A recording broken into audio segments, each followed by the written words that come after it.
Hello, friends. Last year, in April, during Ram Navami, some people were caught slaughtering a cow in Agra. This caused communal tensions in Agra then. This wasn't the only incident, something similar happened in August 2022 too. In the Kannauj district of Uttar Pradesh, in front of a Shiv temple, someone had thrown meat, leading to communal violence. Something similar happened in May 2020, someone threw meat in front of the Coimbatore temple. February 2024, in Uttar Pradesh's Mera Abdul, some people were caught slaughtering cows. Hearing about these incidents, you'd be wondering, who are these people actively trying to hurt Hindu sentiments, trying to rile up Hindus? The answer might be different than what you are thinking of. Look at the news report on the first incident. According to the UP police, the real culprits behind the cow slaughtering were some workers from the Hindu Mahasabha. They were trying to incite violence. In the second incident, a man named Chanchal Tripathi had someone throw the meat in front of the Shiv temple. He paid 10,000 rupees for this to a Muslim butcher, because he wanted to take revenge against the Shohari Shyam Singh. The third incident, in front of the Coimbatore temples, Hari Ramprakash was the one who threw the meat. An unemployed civil engineering graduate. According to the police, he was mentally disturbed.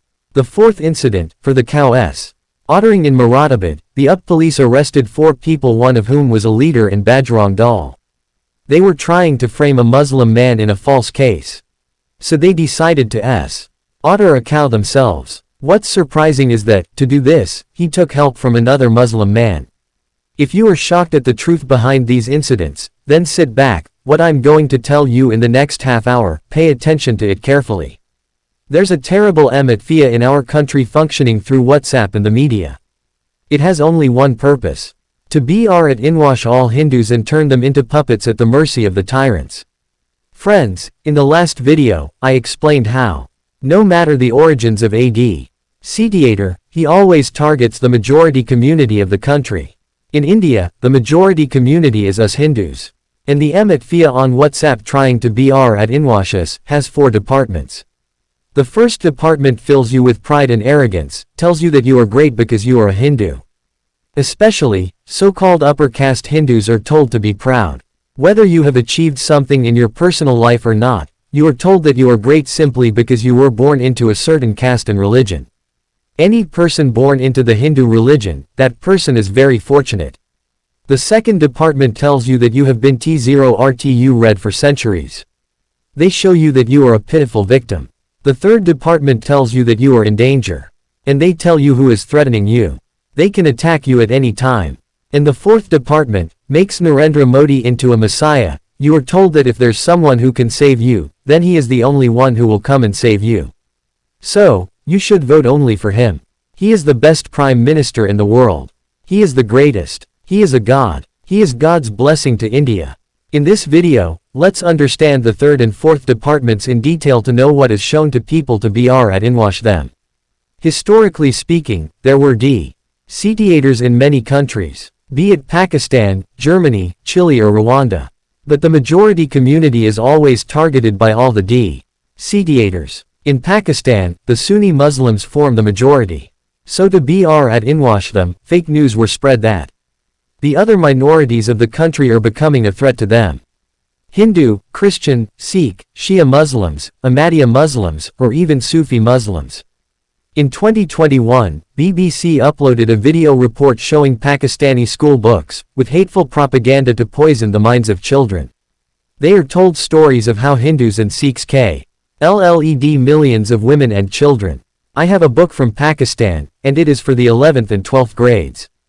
On page 33 it's written that the enemies, namely, Hindus and Sikhs killed thousands, in fact, millions, of women, children, old people and youths with extreme cruelty and robbed them of their dignity.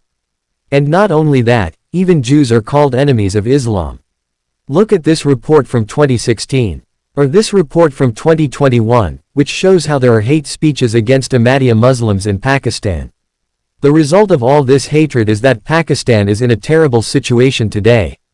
Look at the World Bank report from last year. 40% of Pakistanis are below the poverty line. Unemployment is a big problem, and a few days ago, the IMF said that Pakistan will see an inflation of nearly 25% in this fiscal year. The majority of the Pakistani community, the Sunni Muslims, what did they get by being trapped in this hatred and being brainwashed? A country that is not worth living in, without any law and order. Within the majority community, to install a sense of fear, news need to be manipulated. A good example of this can be seen 100 years ago in America. It was 1919. In Washington, a 22-year-old black criminal attacks some people and robs them. One of the people who were attacked was a school teacher who was a black woman. One interesting thing about this incident is that all the newspapers in Washington at that time either didn't report this news or suppressed it completely. But 5 days later, the same criminal in the same city attacked a white woman. It became the front page news of all the newspapers. Because of this, for many weeks, riots were seen in Washington between blacks and whites. 39 people were killed and more than 150 people were injured. The actual criminal in this case, he was arrested a year later, when he commits another theft. The newspaper Washington Post existed back then too, apologized for the incident in 2019. After 100 years, they published an article that they regret their racial past. Today, friends, similar stories are being repeated in our country. A few months ago, you must have heard the news of Shraddha Walker. A Hindu woman, who was brutally killed by her Muslim boyfriend, Aftab Amin Poonawalla. Shockingly, he had chopped off her corpse and kept it in the fridge. And our pro-government media used this one incident to spread hatred against all Muslims. Because of this, National Broadcasting and Digital Standards Authority, NBDSA, imposed a fine of 50,000 rupees on Mukesh Ambani's channel News 18. 4 shows anchored by Amish Devgan and Aman Chopra had spread this hatred. A fine of 100,000 rupees was imposed on Times Now Nav Bharat too for this incident. This incident was used to spread hatred on social media too. An influencer uploaded a photo of Bollywood actress Sonakshi Sinha with her Muslim friend. After watching what happened to Shraddha, Shatrughan Sinha removed the fridge from the list of dowry. Sudarshan News ran a program whose headline was, "The reality of my Abdul isn't like this." Another right-wing influencer posted on Twitter, "Your Abdul is also like that." Z News tweeted and ran a program, "This case is the biggest example for people who claim that their Abdul isn't like this." And of course, the WhatsApp Mafia used the name Abdul and spread many hateful messages. All these posts and messages just want to prove only one thing, that every Muslim man is a potential Murupi darer. Here, the name Abdul was used to denote all Muslims. A few days ago, there was a similar incident in Karnataka, where a Muslim man Fayaz K. a Hindu girl Neha. Once again all these right-wing influencers and those who run WhatsApp Mafia got activated and started spouting hatred against all Muslims. The only purpose is to brainwash Hindus and instill fear in them that they are in danger. And if we want to get out of this danger, then we have to vote for Modi. Now those who have already been brainwashed, they won't find anything wrong in this. They won't have any problem with this. There was a Murupi darer, the Murupi darer was Muslim, ergo, all Muslims are like this. If you try to tell them that these are only a selected few incidents, they will list 10 such incidents.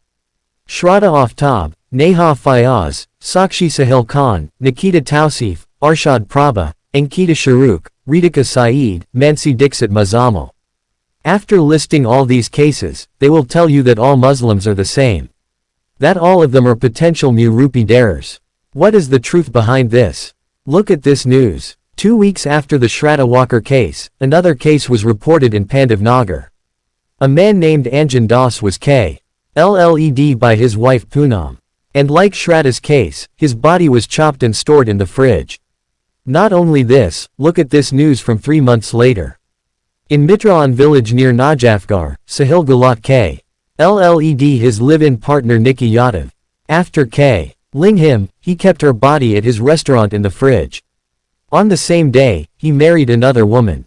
The details of both these cases are exactly the same as the Shraddha Aftab case, with only one difference. In these cases, there is no Hindu-Muslim angle. Like in Shraddha's case. That's why you might not have heard about these incidents anywhere. And neither would the media have run this news. Look at this report. In Bihar's Vaishali district, Aman Kumar Singh K. LLED a 17-year-old girl, Sanam Parveen. Hindu boy, Muslim girl. That's why the right-wing media won't talk about it. News 18 Hindi did publish this news on their website. But they didn't write the boy's name. They mentioned that a romantic relationship might have led to the Murupi Dur. From Uttar Shamli district, see this news. Naima aka Isha ran away from her house and had a love marriage with Anshu. Anshu attacked Isha with a sharp-edged weapon and after killing her, threw her body into a well. After interrogation, the local ASP said that her husband Anshu had confessed to his crime. Look at this news report from Rasulpur village. A 20-year-old Gulnaz Khatun was burnt alive by a man and his friends because she refused the marriage proposal. Who was the accused here? Satish Kumar Rai. Last year, when the media was talking about Sakshi and Sahil Khan, a similar incident took place a few days before that. A laborer from Bihar, Ramanuj Sahu, went to Surat to meet his family. He had a fight with his wife, Rekha, and he stabbed Rekha 10 times. When his 19-year-old daughter tried to save her mother, he killed her too. Look at this news from Najafgarh. A man named Vipul Singh openly threatens to mole Euro Street and kill Muslim women. Delhi police and NCW took cognizance of this. Or look at this 5-month-old report from Karnataka. A 39-year-old man, Praveen Arun, befriended his 21-year-old air hostess colleague, Inaz. When Inaz stopped communicating with him, he went to her house and killed her. Then, he killed her mother, her elder sister, and her 14-year-old brother. Again, a Hindu man and a Muslim woman, so the biased media will not talk about it nor will you get to read about this on WhatsApp. Look at this news from 20 days ago. 26-year-old Ruksar aka Ria was killed by her live-in partner and her body was stuffed in a cupboard. The accused was a man named Vipul Taylor. When this news was published in Dainik Jagran, they did not mention the name of the girl anywhere in the article. Now look at this news. Pradeep, who lives in Bangalore, gets into a relationship with a woman named Rakshana. The two have a child. Rakshana wants to marry him. But he didn't want this. So he killed Rakshana. This is a recent news from Karnataka. I have only one question about the hate-mongering trolls. I have listed so many cases here from the last 1 to 2 years, where the Murupi Dara was a Hindu. So can it be said here that every Hindu man is a potential killer? Obviously not. There are 550 to 600 million Hindu men living in the country. It is not possible to generalize based on these 20 to 30 cases that all Hindu men are like this. And in the same way, it is not possible to generalize Muslims. There are millions of Muslim men in the country, not all of them are potential killers. Assuming this is foolish and it shows your hateful mindset. If you feel this way, then it's really sad. I hate to tell you that you have been brainwashed. According to the NCRB report Crime in India 2022, there have been 450,000 crimes against women in the year 2022. Of these 450,000 crimes, 28,522 FIRs were filed for Murupi Dur, of which 8,125 victims were females. If in a year, there are more than 8,000 Murupi Dur cases where women are being killed, then obviously, some of these Murupi Durs will be committed by a Muslim man, some will be committed by a Hindu man. You will see all kinds of permutations and combinations here. Hindu man Hindu woman, Muslim man Muslim woman, Hindu man Muslim woman, or Muslim man Hindu woman. And not just Hindus and Muslims, you will find combinations of all religions, because 8,000 is a huge number. The problem is that the people who have been brainwashed. They speak up only when they see that the Murupi Dara was a Muslim man and the victim was a Hindu woman. But these people fall silent when they see that a Hindu woman was killed by a Hindu man or a Muslim woman was killed by a Hindu man. Any normal person with a shred of humanity will speak up against all these cases where women are being T0RTU read. Any sensible person will ask the government that why aren't all crimes against women prevented? In reality, we need to find a solution for this. The police can't make an area safe only for Hindu women, while it remains unsafe for Muslim women. If they want to create a safe area, it will be safe for all women. Selective outrage is their biggest weapon. If I demand justice today, I want it for Neha as well as Ruxana. I demand justice for all the Hindu and Muslim women who have been T0RTU read. The police need to do a speedy investigation here. If there are insufficient police officers in the country, then the state governments need to recruit more police.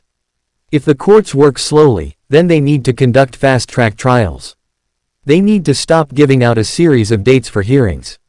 And the Mu Rupee darer, be it a Hindu or a Muslim, should be given the strictest punishment. Now I challenge these BJP people to say the same thing. Not a single politician or worker of theirs will be able to say the same thing. They won't have the courage. Because if they say this, their entire system will be destroyed. This is the only way to BR at Brainwash Hindus. And without this, their business will not work. Demanding justice for a woman of any other religion is very far-fetched. They will not demand justice for Hindu women if they see that BJP is involved somehow. If a Hindu woman is killed by a Hindu man in a BJP-ruled state, or if the culprit has a BJP connection, then their mouths are completely shut. See what happened in December 2019 when former BJP MLA Kuldeep Singh was convicted in a case of kidnapping and mole sting. Many witnesses d.ed in this case. And what did their workers do? They held a rally in his support. Our MLA is innocent. He is being framed. A few months ago, there was a case from IIT-BHU. With 3 accused, Kunal Pandey, Saksham Patel, and Abhishek Chauhan. They are a part of the BJP IT cell's Varanasi unit. They had posted their photos with JP Nadda, Anurag Thakur, up to CM Adityanath. Do you think they were concerned about a Hindu woman? Absolutely not. Because in this case, one of their own was accused of Arat pay. Look at this case from Uttarakhand, of 19-year-old Ankita Bhandari. She used to work in a resort and the owner of this resort was the son of former BJP politician Vinod Arya, Pulkit Arya. He was accused of mole sting Ankita and Mu Rupee daring her. The girl's father had to run from one police station to another to get the FIR registered. Some actions were taken only when the local news portal, Jago Uttarakhand, highlighted this Mu Rupee dur. But do you know what happened later? The journalist of this news portal, Ashutosh Negi, was arrested by the police with the allegation that they doubted his intentions. Ankita was also a Hindu, but did you ever read this message on WhatsApp? You wouldn't have, because they are running AM at FIA. In Shraddha Walker's case, Muslim organization Jamaat-e-Islami Hind condemned the crime, and demanded the harshest punishment for the killers. In Neha Fayaz's case, members of Muslim community Anjuman-e-Islam wrote a letter to Karnataka's CM, demanding severe punishment for accused Fayaz.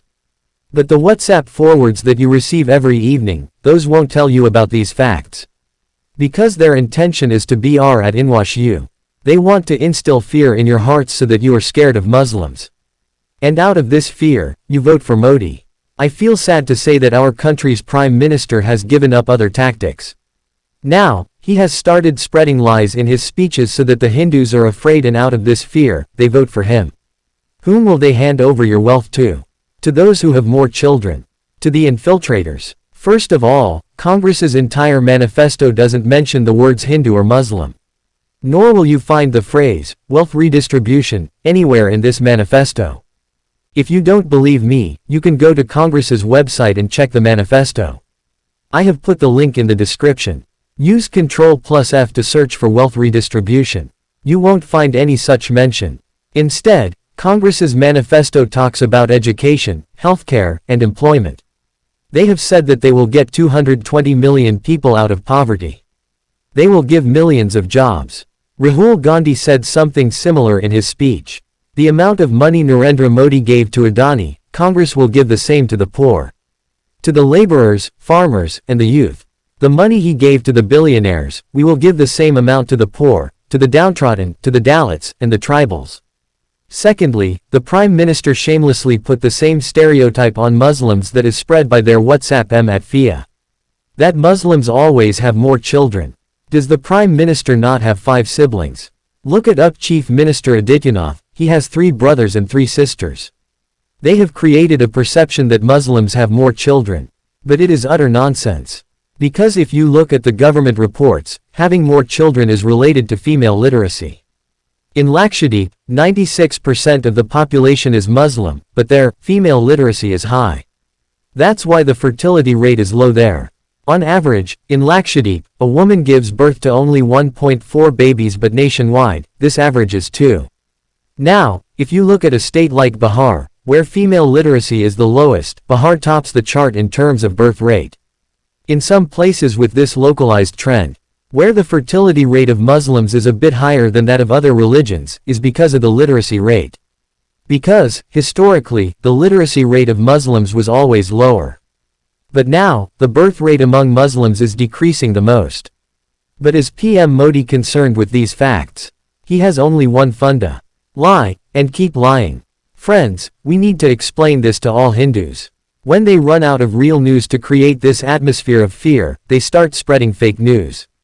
In Shraddha Walker's case, a man named Rashid Khan's case came out.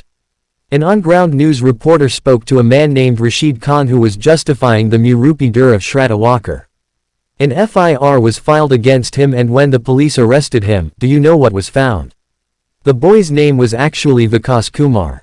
He was pretending to be Rashid Khan. Another such case came up when a Facebook post went viral with the username Raji Abano. In this post, it was being justified that if there's a crime against Hindu women, then it is okay as it is an act of revenge. Some Hindu accounts were outraged about this, asking why do Muslims hate them so much. And when this was fact-checked, it was found that the username was wrong. It was Rajia, not Razia. And when the profile pic was reverse-searched, a man named Pawan Sharma was hiding behind the username Rajia. When another post by this guy was unearthed, there was a comment where someone asked him why he changed his name. So that man replied with laughing emojis. Another comment asked if Pawan would become a Muslim. And Pawan replied, "Just wait and watch, dear." Some people have gone so blind in their hatred that they create a false narrative to support their hate and then blame Muslims for things that never happened, just to hamper Islam's and Muslim population's image. At the beginning of the video, I had told you some stories where members of the Bajrang Dal and Hindu Mahasabha went and slaughtered cows, just so a Muslim person could be accused of this, of slaughtering cows that are revered by Hindus. This is a strategic move, friends. You won't believe the amount of false news that's propagated. A user, Abhishek Kumar, considers himself to be Modi's family, shared this video. Here some girls are running after a man and beating him with sticks. He writes that he doesn't know where this video was shot, but that he was glad to see Hindu girls have started teaching a lesson to love Ji at dis. If you search to check the source of this video, this incident took place in Uttar Pradesh in 2018. And the man who is being beaten up is Kapil Chauhan, because he used to harass girls. I'm not saying that there can't be Muslim Eve teasers. There can be. There will be Muslims who hide their identity behind Hindu names and try to trap Hindu girls. Like this case from July 2022 from Azamgarh, Uttar Pradesh. There are Muslims who have done something wrong in front of Hindu temples. Like this West Bengal temple case where a Muslim man had urinated in front of it. But what I mean to say here is that law and order should always work. Every culprit should be punished. But what you are being shown is only one side of the story. And this hatred that is being spread is not only targeted against Muslims only, but anyone who raises a voice against BJP, similar campaigns are being run against them. Take the example of Congress. Have you heard this news that Congress leader Rashid Alvi called Ram's devotees as demons? Not only on WhatsApp, but this news was picked up by many right-wing media houses. After Salman Khurshid, another Congress leader sparks a row. Congress politician Alvi compares those chanting Ram devotees to demon. Mr. Rashid Alvi said that all those chanting Jai Shri Ram are all demons. But this was entirely false news. The truth is that Rashid Alvi was actually talking about Ramayan. When Lakshman becomes unconscious after fighting with Meghnad and Hanuman brings life-saving herbs for him, Ravan sends some demons who disguise themselves as sages. These demons then chant Jai Shri Ram. Alvi was talking about this. That these people who are calling out Ram are actually demons in disguise. She turns into an angel and tells Lord Hanuman, "Hanuman, why are you wasting your time? You need to leave before the sun rises." With the life-saving herb.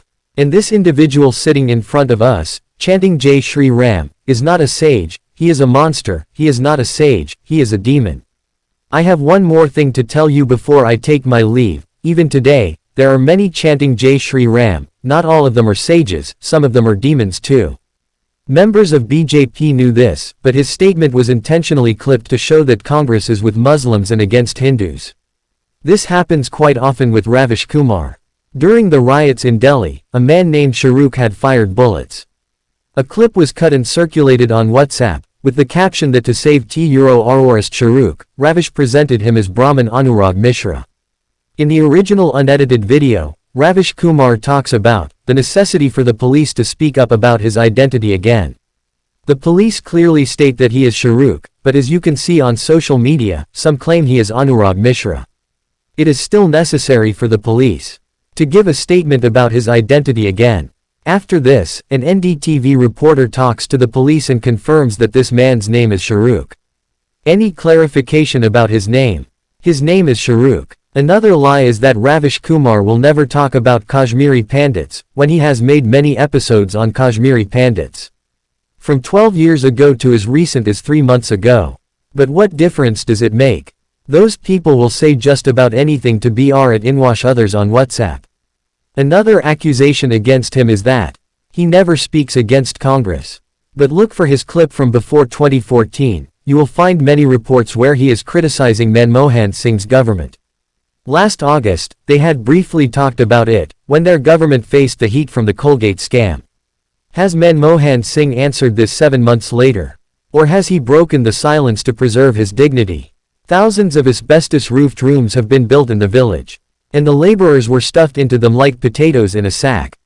They spread such lies about me too. Look at this WhatsApp message. They have forwarded this message to their groups countless times. They write that I am not a Hindu. My name is not Dhruv Rathi. My real name is Badru Rashid.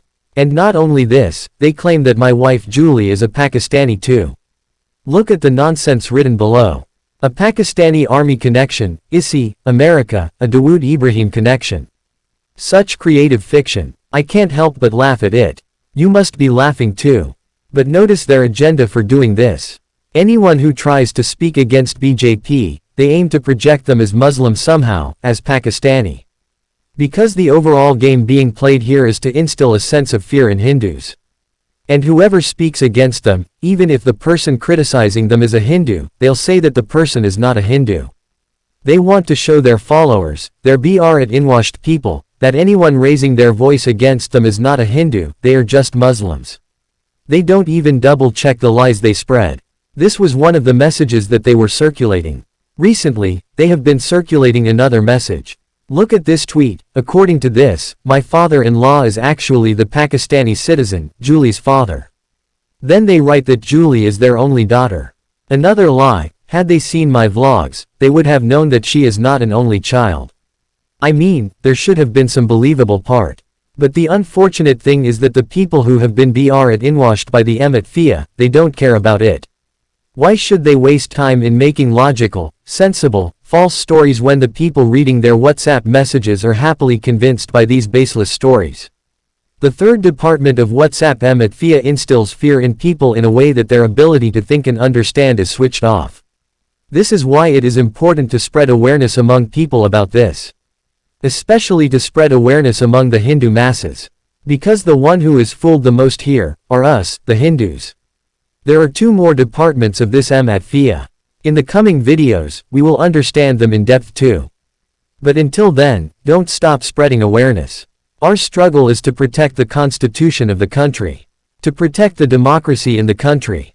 And if you are one of those people who still feel that everything is perfectly fine in our country, there is no tyranny.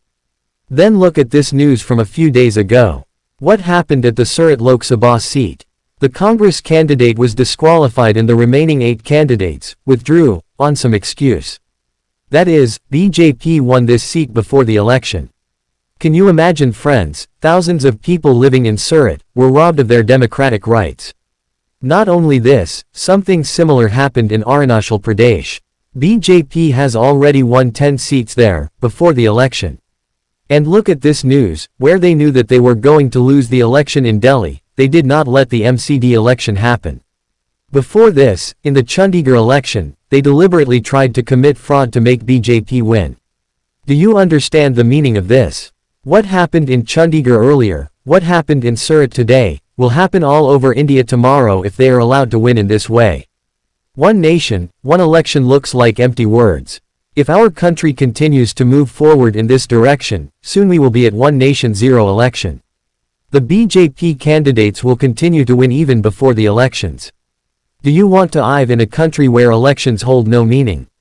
Friends, in this election, we have to try our best to protect our democracy. I have put my career at stake here because I cannot remain quiet. I cannot watch my country fall into dictatorship. This is why I am repeatedly urging you to speak up too. Otherwise, we may never get another chance. I would like to remind you of the 3 steps again. Step 1. Join my WhatsApp channel. You can scan this QR code or check out the description for the link. If this link isn't working for you, update the WhatsApp app on your phone. After joining the channel, press the bell icon to get notifications. We are working on our mission 100 crore. We will bring a revolution of truth on WhatsApp to suppress their WhatsApp mafia. Step 2. Don't forget to vote. It's crucial that you vote. Make sure this reaches your family and friends. Step 3. Spread awareness among people around you as much as you can. Make videos or step out of your homes. Go out on the streets and communities, talk to as many people as you can, tell them that our country is in danger right now. I don't know whether we will succeed or not.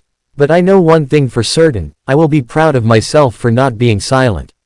I am trying my best and doing everything I possibly can. Jai Hind.